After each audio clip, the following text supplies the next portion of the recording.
It's Red Eye Radio. Gary McNamara and Eric Harley talk about everything from politics to social issues and news of the day. Whether you're up late or you're just starting your day, welcome to the show. From the Uniden America Studios, this is Red Eye Radio. All across the USA and everywhere else. And a lot of other places. A lot of other places. That aren't the USA. We are Red Eye Radio. He is Eric Harley, and I'm Gary McNamara. Looking at some of the headlines out there. This is it. Nikki sweeps. Dixville notch. Results. Haley 6. Trump nothing. Then I go to the New York Post here. Dixville notched. Nikki Haley sweeps. First New Hampshire primary votes in midnight tradition. Okay. She got all the votes. All of them. 100%. Percent of the votes. 100%. You may think that only happens in places like Venezuela and Cuba, but you'd be wrong.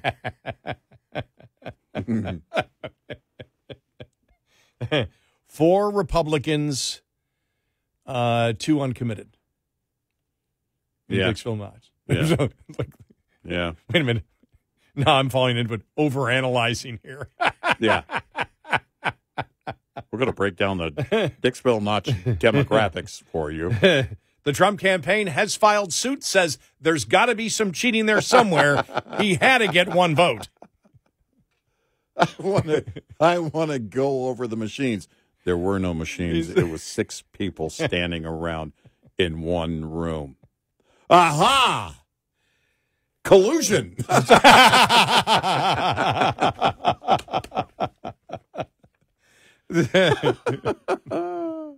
Let it begin. The first one I read was Drudge, and this is it.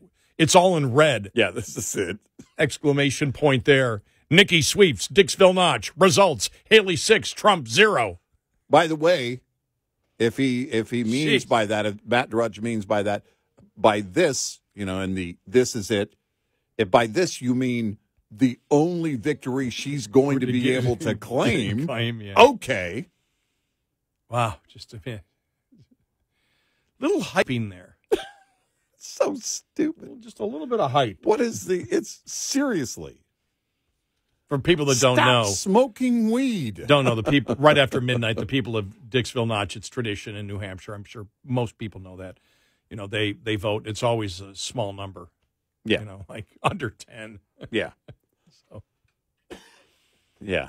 And sorry, it's really nothing. You had said it the other day, and we really didn't get into a big discussion on it, but I just saw this Brittany Bernstein National Review. Media overcorrect after wall-to-wall Trump coverage. Try to shield viewers from former president's influence. Will they attempt to not say a lot about him except on well, it depends. I don't know how the liberal media, how much they're covering the Fani Willis situation. Well, I saw New York Post and Washington, New York Times and Washington Post on it. Oh, okay, good. But, I think on the grand scale of the campaign, I think there's a case to be made that they may look at it and say, we gave him, what was it, $2 billion, $2.5 billion of free ads? Yes, some of the estimates is what exposure, they had out there, if you were to translate that into ad dollars. Because they would cover everything. 2016. Remember, they would cover the entire thing. All of it. It was nonstop. And I think they look at it. It's possible they're looking at that now going, yeah, we don't want to do that. And the reason would be, you put if he's doing a live rally somewhere, or a campaign stop at a restaurant somewhere, you don't want him looking nice. You don't want him looking, presidential. You don't want him looking better than Joe, which is really easy to do.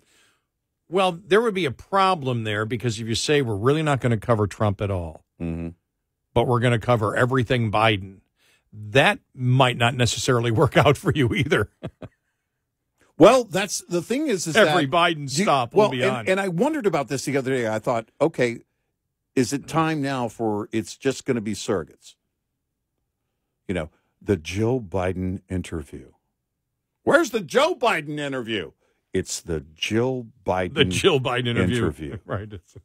In depth with Jill. How about in depth with Joe? We said Jill, and that's the way it's going to be. Or, you know, any other, you know, I mean, it was the other first lady, Michelle Obama, the other day, you know, which had everybody, oh, she's running. But I think it's going to be surrogates and not his official surrogates because they're horrible. I think it's going to be those that are most media friendly. Jill, I don't know how much Michelle Obama does, but we'll probably see more of her. Not necessarily campaigning, just filling that time, that void that you would have in terms of sit-down interviews. Yeah, in the media. I mean, I haven't seen where Michelle Obama's going to actively campaign for. No. I don't think they're going to campaign. Oh, for yeah. it. Okay. Yeah, no. I mean, the interviews. How do you fill the time if you spend no time covering the actual candidate? I mean, I can see Barack and her having, time to speak at the DNC. Mm-hmm. Oh yeah, I think so. You know, that that would be that'd be a natural thing to to do. But what do you do if you can't do all these interviews with Joe? And I don't. If I'm on the campaign, I know I'm what telling you them, do. No, don't do anything. No, you pre-tape everything. Yeah, you pre-tape everything, and you edit out anything that's bad.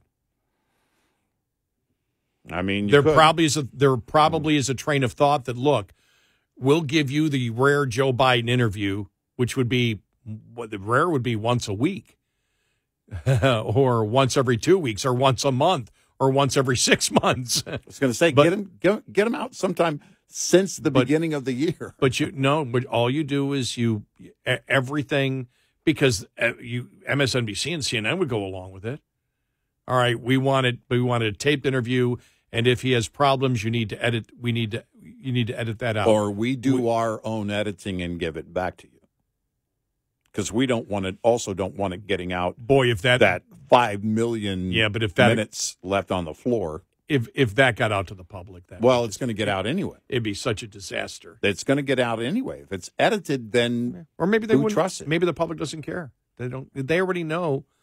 They already know who he is, so it doesn't matter. I don't think I think that most Democrats, because I saw this the other day, and it was an analysis, and I think it was National Review, and this is, they were just, I don't know why, and I like National Review, and they were just like caught up with the semantics and everything else, and it was like, well, and somebody wrote yesterday, they said, well, the likability of Joe Biden is much more than Donald Trump, and that's a problem. And I went, okay, maybe they like him as a grandfather type, where Trump they don't like. But when it comes to Democrats who want to vote for him versus Republicans who want to vote for Trump, it's night and day. They may end up voting for Biden, but they don't want to. Well, and I think that likability thing is in the past. I think, since 2020, actually, the defiant screaming at people that he was trying to get on the campaign trail, screaming at that one guy in that, was it an auto factory?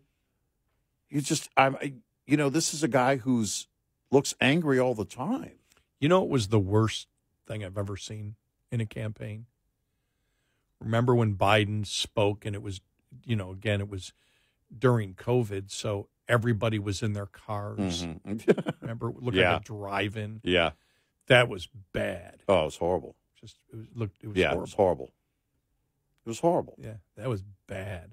I don't think it was at a drive-in, but it looked like the cars were parked in that way. Yeah, they were. Remember that some bands were doing concerts where people would be in their cars and do that. And when someone leaves, they're starting their car, turning their lights on, taking their whole family with them. It's like, oh, I'm sorry. that sound would not have happened. They would all be electric vehicles. Yeah. I'm sorry. Required, yeah. Is that sacrilege there? So it sounds like a bunch of drones flying. They're all leaving. That was so bad. Yeah. It really was. I'll never forget that. And he was not good that day either. I would say, too, look, it's going to be a struggle to build a campaign ad with him in it. You're going to work hard to do that. You do, you place your ads, maybe some pre-recorded interviews somewhere. The Karine Jean-Pierre sit-down with President Biden. An MSNBC exclusive. I don't think, look, just off the top of my head, we haven't done it. Well, we do it every day, but put on my political consultant hat. What kind of, all right, you come to me. What kind of ad should we run for Joe Biden? Not many. Everything is anti-Trump. If I'm a political consultant, what I show, and this is based, I said this on the January 6th night, get ready for commercials, not inside the Capitol, but the people climbing all on the sides of the buildings and everything else. This is what you will vote for if you vote for Donald Trump. And that's what they'll do. I don't think there's much more. You just get negative on Trump. You don't talk about yourself at all, except in general terms where you have more still kind of photos, which are like, I don't know what slogan they will use, up and at 'em, or but showing him and Kamala together. With No Malarkey Tour Part 2. With the flags flying in the air and just the voice behind. He doesn't say anything. It's all, it's all the narrator voice. Vote for, let's continue, the great economy, let's continue. It's all a lie, but you do that. But you don't do that a lot. Mostly you go after Trump. And then if it's a campaign ad, he, of course, has to say, I'm Joe Biden, that guy in charge of that outfit over there, and I approve this message. Now, for Trump, it's easy. Well, it's easy. You get and it's not going to be hard to get, the worst footage of people coming across the border. The stuff that you see, you go, oh, my God, look at this. They're coming through these border towns, and look, it looks look like at the scenario, and you could do shots of the scenarios in all the major cities. Yep. Oh, yeah, you do. Yep, you do that. And you do the news reports. You get different news reports from cities. Here's what's going on. Here's what's going on. Here's what's going on. Here's what's going on. And then inflation.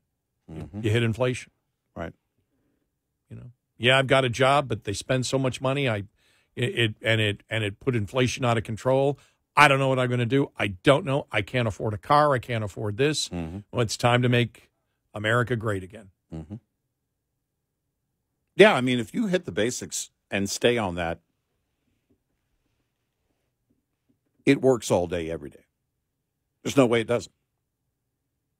There's nobody that doesn't resonate with. No. So you can attack and then say, I'm back to help you. That's the message. You wouldn't say it that way, but that's basically, I'm back to help you. Right. I'm back to make America great again. Now, whether you wish to use that or not, if you're going after independence, if the ad is to go after independence, you may not want to use that term. Yeah. But then again, maybe you do. Maybe you can make an ad look so bad from what the current administration is involved in that if you use that with the right tone of voice, it's time to make America great again. Yeah, sure. Yeah, that could... because you can put video together that makes this administration look like a dystopian nightmare. You can. Oh, there's plenty. And so, this is coming from me as a political consultant, what I would tell the Trump administration. Or the Trump campaign. Trump campaign. Yeah. that this is what you do because you can success, and that's what you wish to do. Because when you look at things like the border, if you look at people's lives because of inflation, it feels that way. Yeah. Right. And in your political ad, you just want to let them know, I relate to what you're going through. Yeah. That's why I'm running again. And if you can put in that you've been persecuted without necessarily whining about being a victim, that would also be a way to go. Yeah. Right.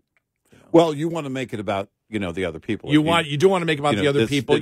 They're coming. They won't stop. They'll come for anyone and everyone. And if they're coming for me, they'll come. If they're coming for me, they'll come for you. Right. Yeah.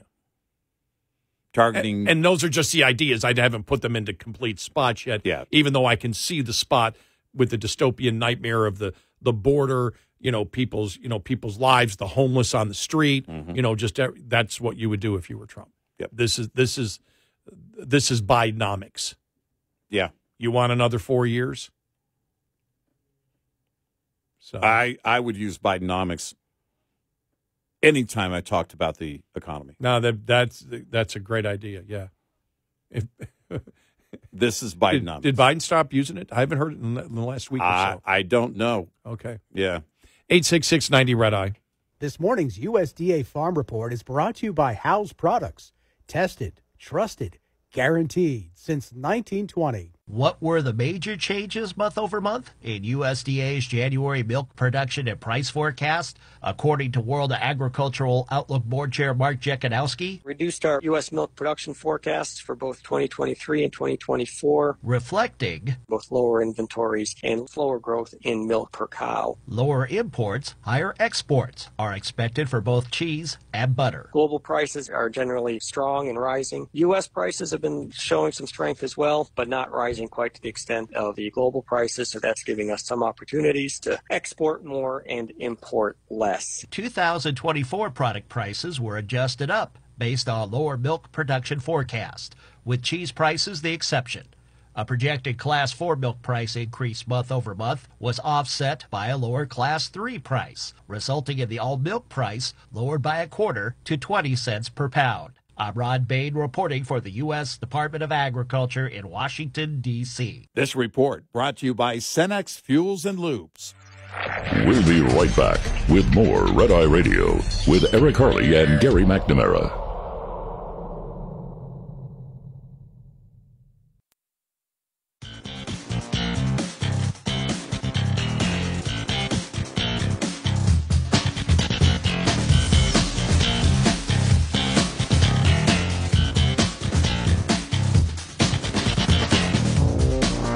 It's Red Eye Radio.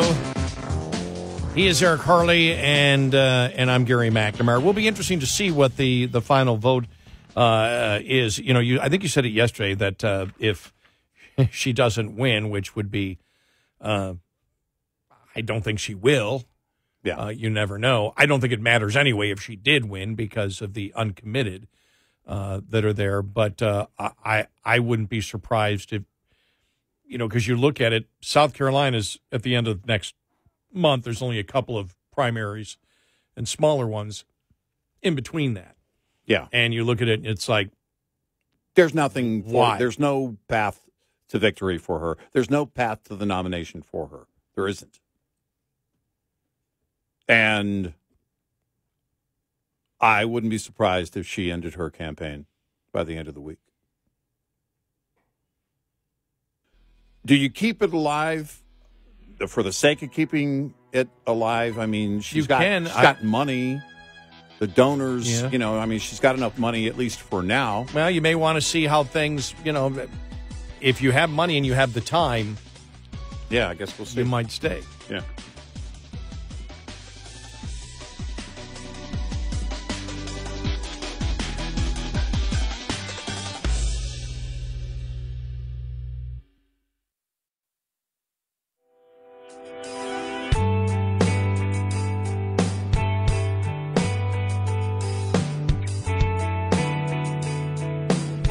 You're listening to Red Eye Radio.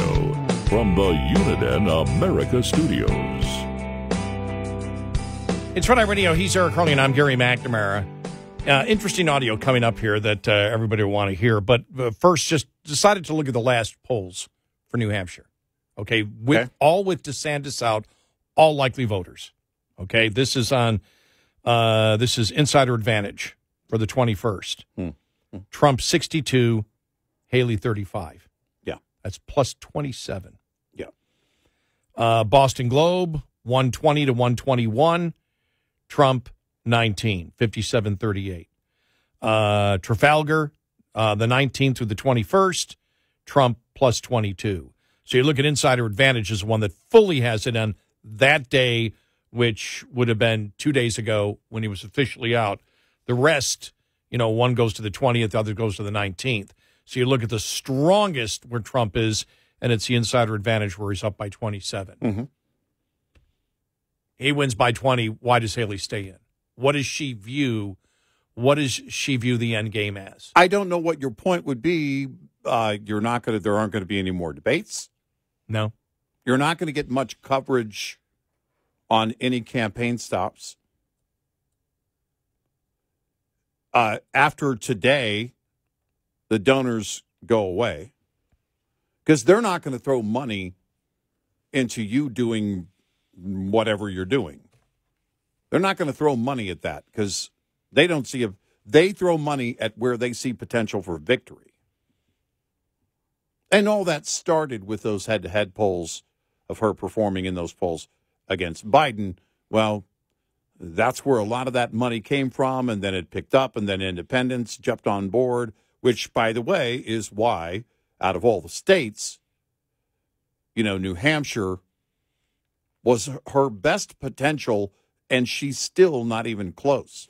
Well, some of the polling that we had seen, even from last week, and you wonder, I would like to look at the parameters that they had for that polling. Remember, the one was Trump 40 or Trump 46, her 44. There was one poll that had that. Yeah. That's a complete outlier. It's got to be a complete outlier because you look at those polls there where now people the day before, 2 days before, they're, okay, we're a likely voter. We know who we're voting for. As we said, as you get closer to an election and you start having those likely voter polls and not registered voter polls, right, you get closer, you get better results. And when you do it closer to election, you get much better results. Mm-hmm. They're more accurate because people now have made that decision, and they're going into the polls in the next, 24 to 48 hours. Right. So, I don't see it. All right, I want to play this audio because this is Dan Abrams from News Nation. And since nobody in the country saw the actual broadcast,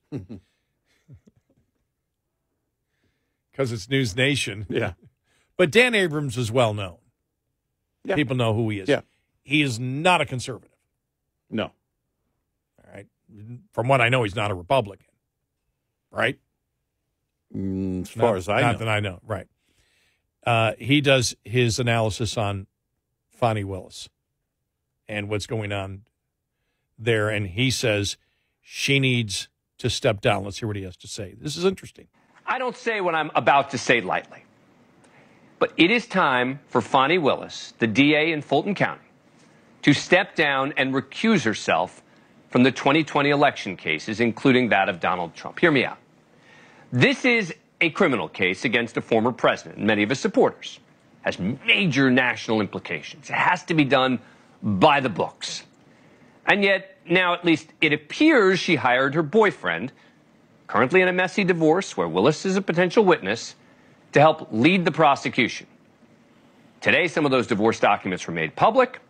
Look, I warned at the start of this case that DA Willis was riddled with conflicts and political entanglements, and they could only get worse as the case went on. But this is worse and so much more avoidable than anything I had imagined. I said from the beginning, once the federal indictments came down from Jack Smith, the Georgia case against Donald Trump himself was duplicative, not necessary. DA Willis brought a case using the same basic set of facts. I highlighted a DOJ policy about multiple prosecutions. It says, quote, the purpose of this policy is to protect persons charged with criminal conduct from the burdens associated with multiple prosecutions and punishments for substantially the same acts or transactions.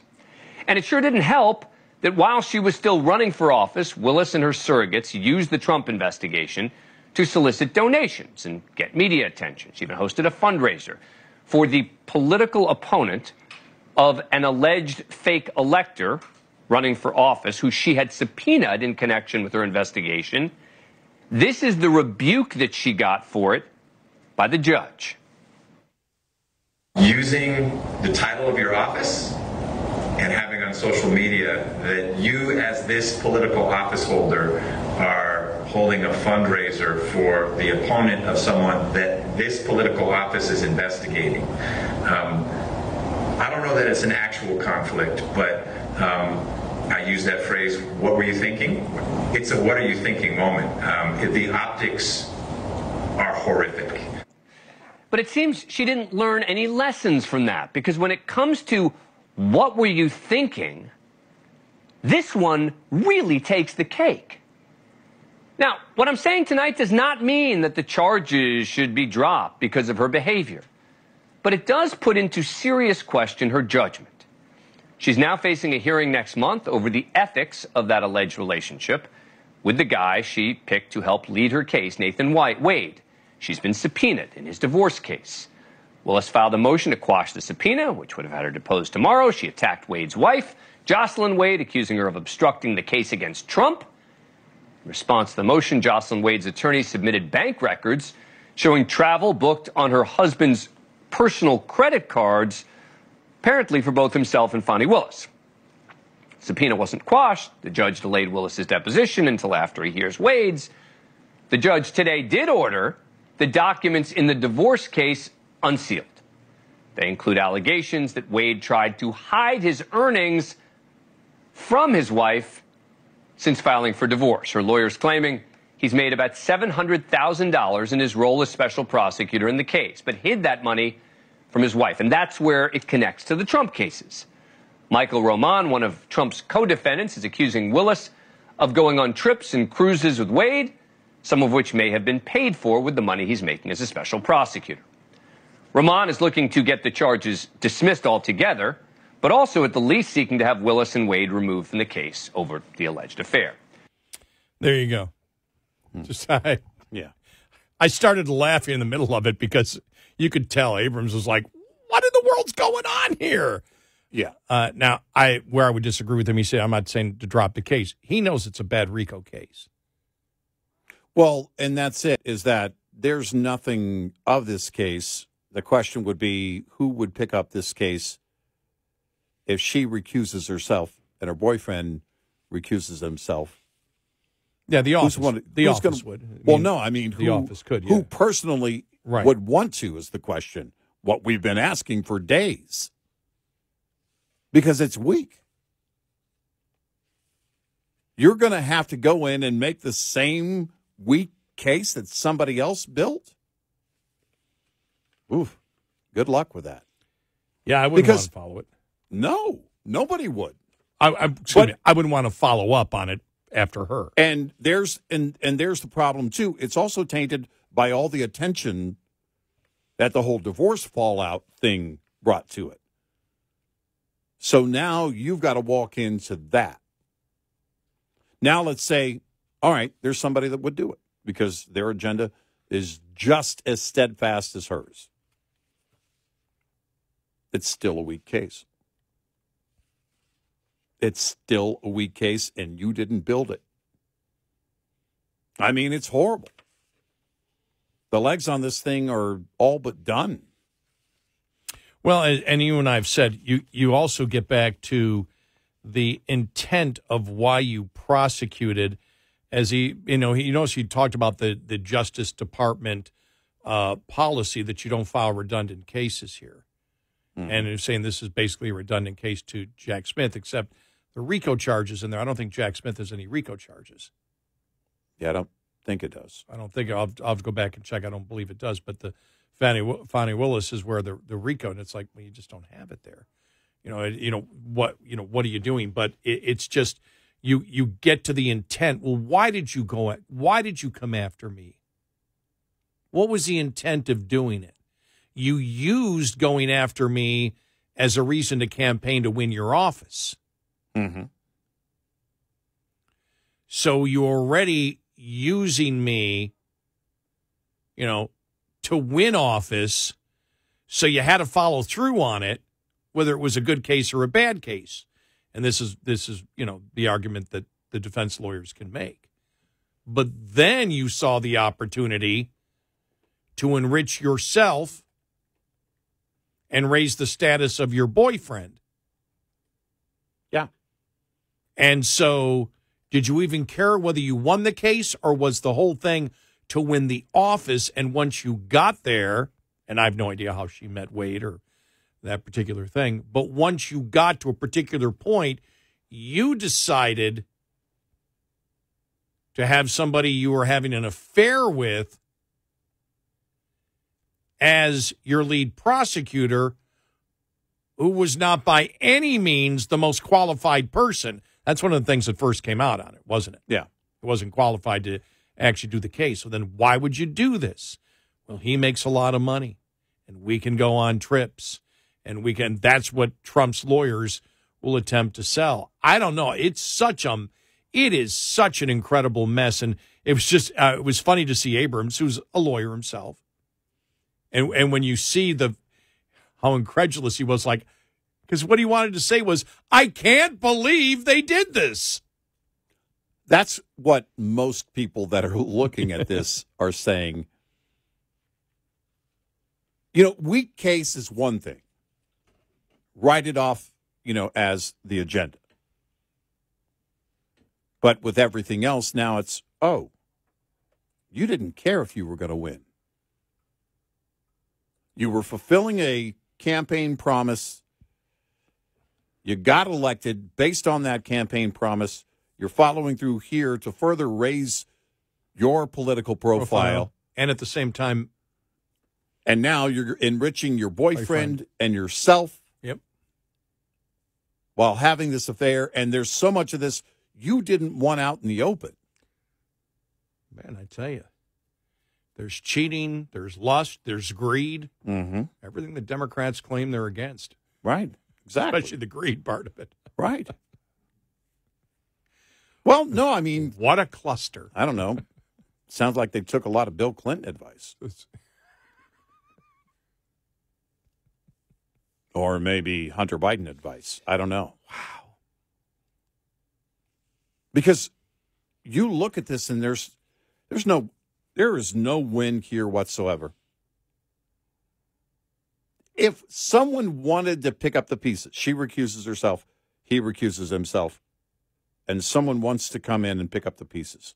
What a mess. Yeah, I don't see how they stay. I don't see from what we know now how they can't recuse themselves or be recused. It might happen. It might happen this week. Yeah. I can't see this going forward with either of them. Right. I can't. I just can't. I just right. can't. Right. And I can't believe that the governor has not yet got involved in this. He may soon. Yeah, it's getting too big. Yeah, it is. 866-90 Red Eye. We'll be right back with more Red Eye Radio with Eric Harley and Gary McNamara.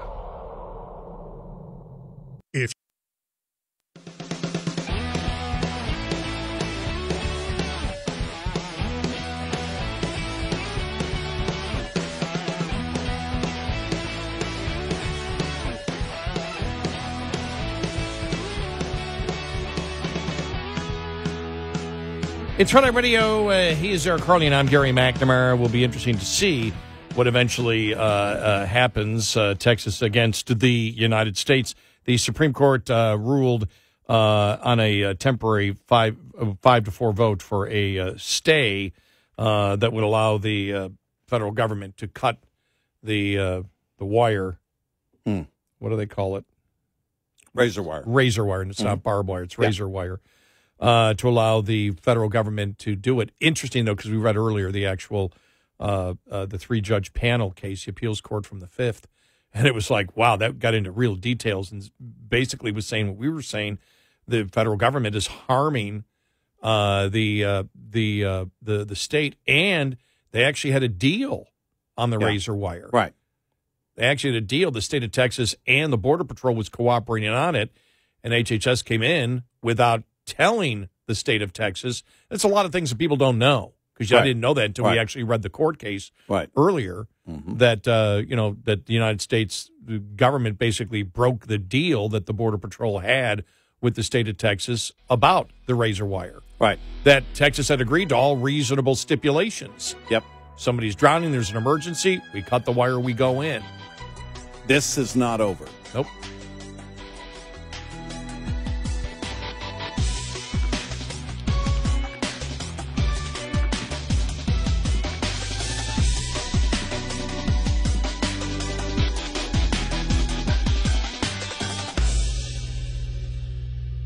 This is Red Eye Radio on Westwood One.